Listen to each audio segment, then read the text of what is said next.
Get us out of here. Phil Kohler. Griffin McElroy, this looks intriguing.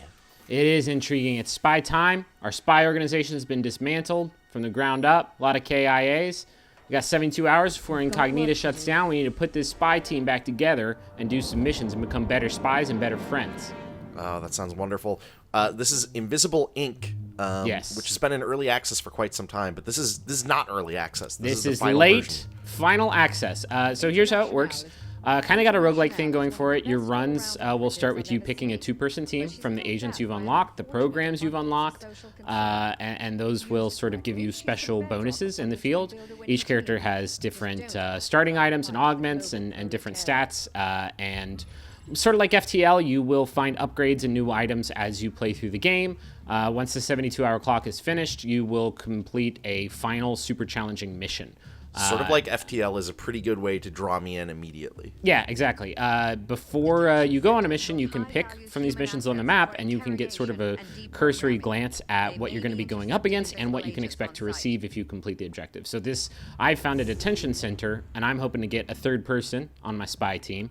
Sure. So I picked that mission. So Invisible Ink is a turn-based strategy stealth game. As you can see, I'm controlling two characters. I just hacked a console to get some extra energy, which I will use to power Incognita, who is a helpful AI that will help me hack shit in the world to give me an edge up on my enemies. As you can see, I turned the corner there. I opened the door and saw that there was a guard in that room who was alerted to my presence, so I set up I'm going to get the drop on him as soon as he comes around the corner. What's this red box here? This red box is, I think, a server of some sort. Okay. What I'm going to do is, it's the camera database. So by hacking that, it's going to show me where every camera in this map is.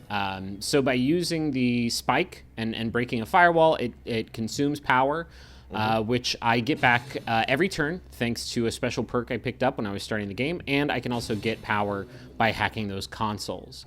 Another bonus I have is on one of my characters. I have a perk which gives them extra AP, which you spend to move and take actions every time you hack something. So Nice. by hacking a bunch of stuff. So zap, boom goes the dynamite. Got that dude. So on that's the just floor. automatic if you're stealthed and someone comes around a corner. And touches you. It comes within like one square of you, Sure, then you yeah. will shock them. Now, your melee attack like that is on a cooldown. And as you can see, that guy's only going to be knocked out for 3 turns. One cool thing you can do in Invisible Ink, and sorry, we're going to be going very fast because there's a lot of ground to cover. One cool thing you can do is position your characters on top of an unconscious guard, and you'll pin them, and it'll keep that timer from running out. Nice. So if you like don't want to do anything with your characters, you can just leave them on top of somebody you knocked out, and they will be totally out Presumably, of commission. that's something that makes more sense when you have more characters. Yeah, or if you think you can complete the objective with one character, maybe you're close to the exit and you want to secure the exit and guard that room and hold it down. You can find more characters. I'm about to do so here in just a second. And once you do, your strategies can become a little bit more complex. There's some really, really cool stealth mechanics in the game, though. As you saw there, I opened the door, which gave me sort of a slice the pie view into the room. Yeah. But then I spent one action point to peek into the room. And give me a better view. You can also peek before you open the door, which won't alert guards inside the room. But again, it costs an action point, and you have to be really diligent with that because, as you can see, I have that security level, and every time I take a turn, that security level goes up.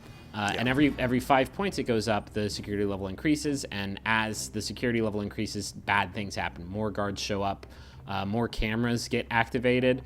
It gets really bad really quickly. So there's a lot of time limits in Invisible Ink. Like, both in the micro scale, like you have to move through the missions very quickly, but also you have this 72-hour clock, which when that runs out, you better be prepared.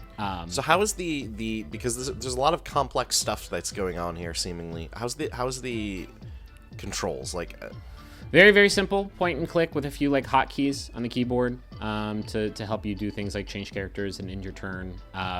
are you hacking here? No, I'm actually purchasing something. I found a console that has actually let me buy permanent upgrades to Incognita.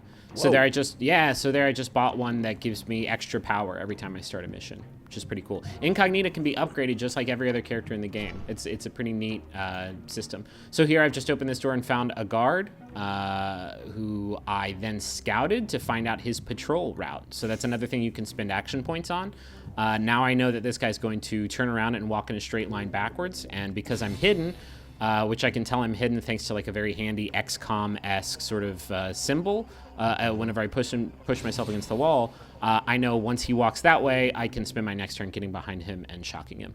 You can't do that to all guards. Some guards are armored, and those you just have to avoid unless you have like a badass weapon that you can use to kill him. So there I was stupid. I just opened the door instead of peeking through it, and because of that, that guard got alerted. But luckily, he didn't. I wasn't sighted, which is like another state where you are basically frozen in place, and if you move into another space that the guard can see, they shoot you to death in one shot. Oh, good. Yeah, pretty unforgiving. But thankfully, I wasn't totally sighted. It's just this guard is going to start walking in that direction. So I set myself up ready to ambush. But unfortunately, he does not get all the way there. So I'm just not going to take a turn with that character, because if I move now, I'm going to die. But your security level. I know, it's going up. It's very bad. Yeah.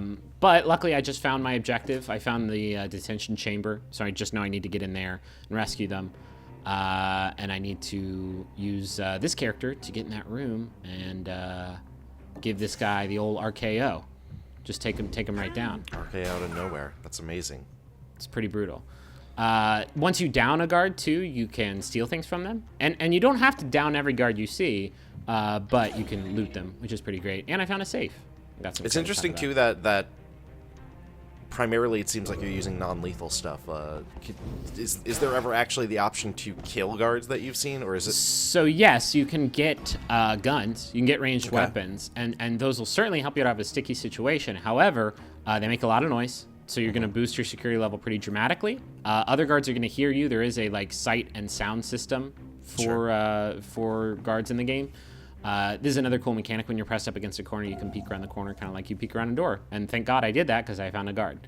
And then I'm going to hack this cell door console and get my new agent out of there. But yeah, a lot of guards will also have heart rate monitors on them. And if you kill them, the alarm just goes off. Like sure. Yeah. A lot of the times you will finish a mission by the skin of your teeth. And it's really, really exciting every time it happens. A lot of the times you'll finish a mission and you'll just die. You won't finish the mission at all. And then that's the end of your run. But there is some progressive like unlock stuff, which I like need in my roguelikes. So next time you start, you'll have more characters to choose from, more upgrades and stuff to choose from, so on and so forth. Here I'm pinning this character because I found the teleporter, which you need to get to after you complete the objective. I'm going to steal his money first. So she was only in half of his field of vision, so she was not sighted, but she did attract that guard's attention, which might actually work out for me.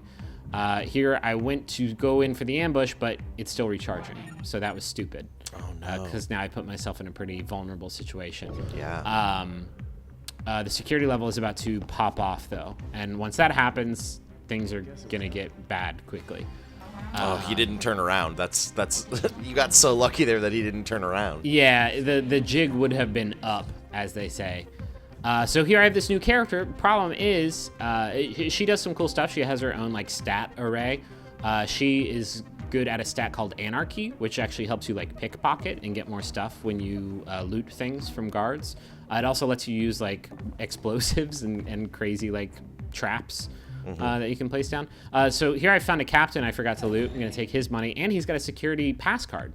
Nice. So pickpocketing and looting can also give you new ways to traverse the level, because there are doors you just can't get through unless you have the pass cards that you found on other enemies. You can also drag corpses from one place to the other, because obviously it will set them off.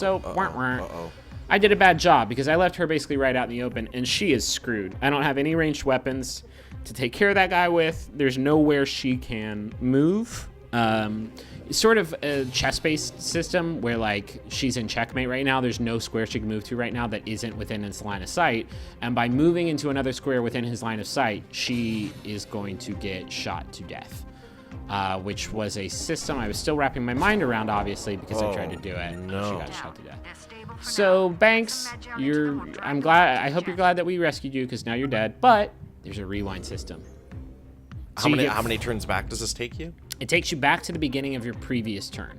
Okay. So now you can see, remember that guy is up in that cell. Luckily, he didn't turn around. And now I know that I need to put Banks up against that wall. You can see I have the eyeball symbol there, which means she'll be hidden on that side. So she should be safe. And then watch this.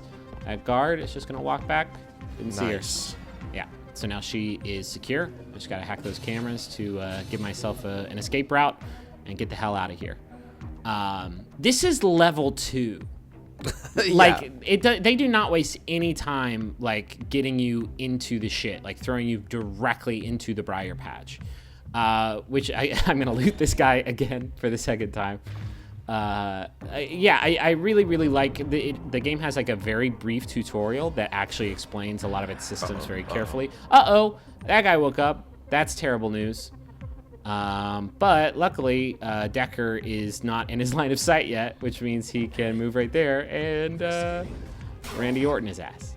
Booyah. Oof. Now he's out. That was a close one.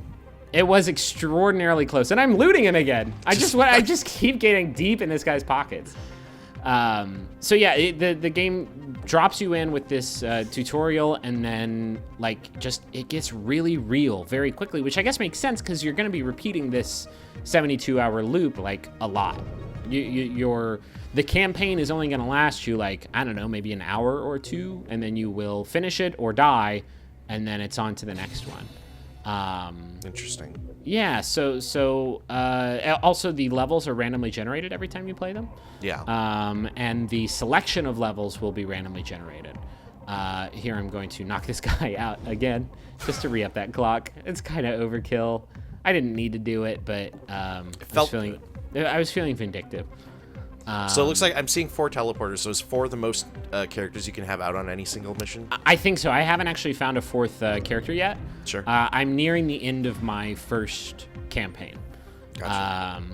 But this is the basic loop of the game. You will go into these missions, complete the objectives, do the secondary objectives while finding as much money as you possibly can, because the game's economy is like, it's a great economy. Like, you are constantly deciding whether you want to spend your stuff on stat upgrades or new weapons or new augments for your characters or new augments for incognito. Like, there's a lot of really great stuff you want to spend your money on.